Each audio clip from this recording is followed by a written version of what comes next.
जय हिंद दोस्तों। मैं सुमित गर्ग आप सभी का स्वागत करता हूं एग्जाम रूट्स पर। अभी कुछ दिन पहले पाकिस्तान ने एक नापाक हरकत की थी, जिसमें कि उन्होंने भारत में कश्मीर में करीब 26 टूरिस्टों को पाकिस्तानी आतंकवादियों ने मार दिया था।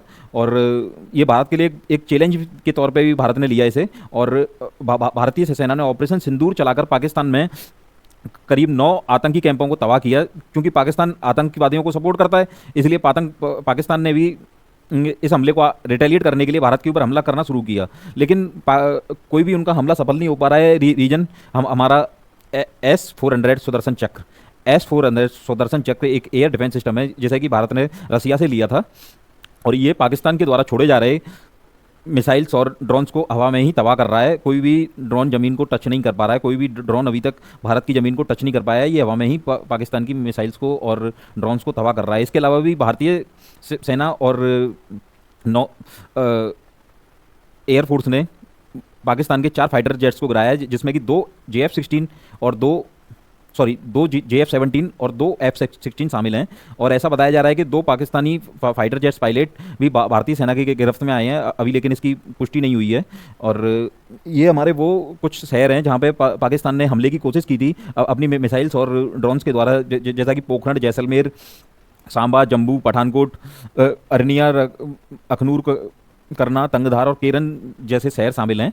तो यहाँ पे पाकिस्तान द्वारा हमले की कोशिश की गई थी, लेकिन वो हमारे S-400 सुदर्शन चक्र द्वारा हवा में ही खत्म कर दिए गए उनके ड्रोन्स और मिसाइल्स। इसके अलावा भारत के पूंछ सेक्टर में भी पाकिस्तान द्वारा आर्टिलरी फायरिंग की जा रही है 2 दिन से, लेकिन भारतीय सेना भी उनका लगातार जवाब दे रही है। इसके अलावा मैं आपको बताता चलूं कि भारत ने भी पाकिस्तान के इन हमलों के बाद में रिटेलिएट करना शुरू किया, पाकिस्तान को जवाब देना शुरू किया। तो भारत ने भी पाकिस्तान के करीब 8 से 9 शहर तक तबाह कर दिए हैं, जिनके कि मैं आपको नाम बताता हूँ, जिनमें से कुछ शहरों के, जिसमें इस्लामाबाद, लाहौर, कराची, सियालकोट, पेशावर, बहवालपुर और रावलपिंडी कई शहर शामिल हैं। जिसमें जैसे कि कराची को तबाह किया है हमारे INS विक्रांत ने। INS विक्रांत के ऊपर से ही कराची पोर्ट के लिए मिसाइल लॉन्च की गई थी। तो कराची पोर्ट को जिन्होंने काफ़ी नुकसान पहुंचाया है। और ये पहली बार नहीं है कि भारतीय नौसेना ने कराची पोर्ट के ऊपर हमला किया है। इससे पहले भी 1971 में भारतीय नौसेना कराची एयरपोर्ट के ऊपर हमला कर चुकी है, जिसमें कि कराची एयरपोर्ट को उन्होंने पूरी तरह ख़त्म कर दिया था। बताते हैं कि कई दिन तक तो आग जलती रही थी कराची वो बंदरगाह पर।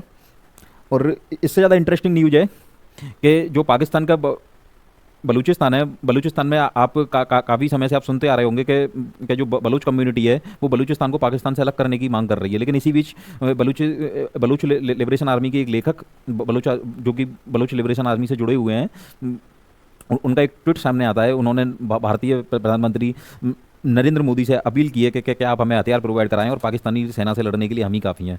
तो जैसा कि जो आप यहाँ देख रहे होंगे, जो बलूचिस्तान है, बलूचिस्तान पाकिस्तान का एक बहुत बड़ा हिस्सा है, जो कि बहुत रिच है खनिज संसाधनों के मामले में। तो पाकिस्तान ने अभी तक इसका शोषण ही किया है। मतलब यहाँ से उनके खनिज तो निकाले गए हैं, लेकिन यहाँ पे डेवलपमेंट कुछ नहीं कराया गया है। और जो पाकिस्तान के आर्मी चीफ हैं या आर्मी ऑफिसर्स हैं या जो नेता हैं, वो अपनी जेब भरने में लगे हुए हैं, लेकिन डेवलपमेंट के लिए कुछ नहीं करा रहे हैं। इसलिए जो बलूचिस्तान के लोग हैं, उन्होंने उनमें काफ़ी समय से पाकिस्तान से अलग होने के लिए मांग चल रही है। इन्हीं का ही जो हमारे अभी जिनके बारे में मैंने बात की थी आपसे, मीर यार बलूच, जो कि एक बलूच लेखक हैं, उनका एक और ट्वीट सामने आता है। उन्होंने भारत से मांग की है कि जो भारत में पाकिस्तानी एम्बेसी है, तो वहाँ पे पाकिस्तानी एम्बेसी की जगह पे द रिपब्लिक ऑफ बलूचिस्तान की एम्बेसी खोलने की मांग की है उन्होंने, कि हमें अनुमति दी जाए कि हम द रिपब्लिक ऑफ बलूचिस्तान की एम्बेसी वहाँ खोल सकें। क्योंकि पाकिस्तान, उनका कहना है कि पाकिस्तान तो अब ख़त्म होने वाला है और बलूचिस्तान आज़ाद हो चुका है पाकिस्तान से। हालांकि ऐसा भी कोई ऑफिशियल स्टेटमेंट नहीं आया है, ये एक बलूच लेखक द्वारा ही कहा जा रहा है कि बलूचिस्तान पाकिस्तान से आज़ाद हो चुका है। देखिए, युद्ध के हालात तो बन रहे हैं। आप सभी थोड़ा सेफ रहिए और दुआ कीजिए कि हमारी रक्षा के लिए जो सैनिक बॉर्डर पर खड़े हुए हैं, ईश्वर उनकी भी रक्षा करे।